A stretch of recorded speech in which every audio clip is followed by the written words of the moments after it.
د بخونکي او مهربان خدای په نوم ګرانو مینوالو، زه یم حبیب الله همدرد او تاسو ګورئ د خپلې خوښې خپرونه لټون د ښکلاګانو. مینوالو ډېر ډېر سلامونه، احترامات، نیکې او سپېڅلې هیلې مې ومنئ. درنو کتونکو، نن در سره په پروګرام لټون د ښکلاګانو کې یو ځل بیا د سوات د سیمې نه مخاطب یم.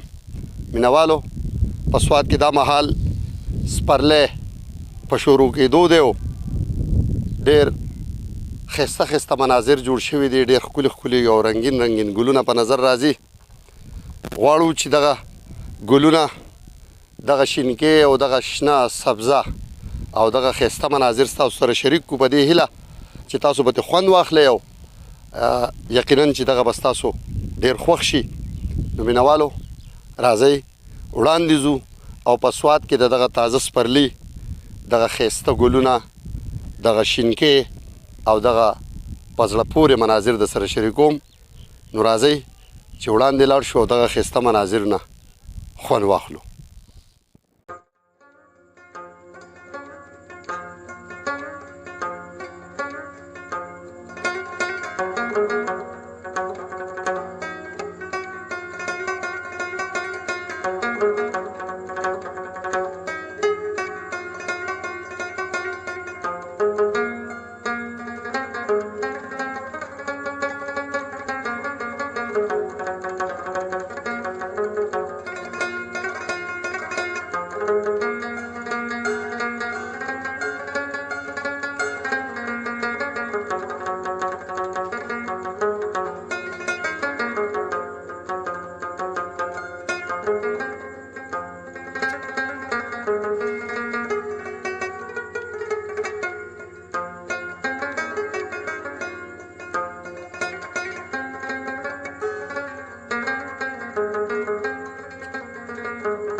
ډېرو ګرانو درنو کتونکو هیله لرم چې د سوات د دغه نوي سپرلي او د دغه ښایسته ښایسته ګلونو او د دغه شینکو او د دغه شنو مناظرو نه به تاسو ډېر خوند اخیستی وي.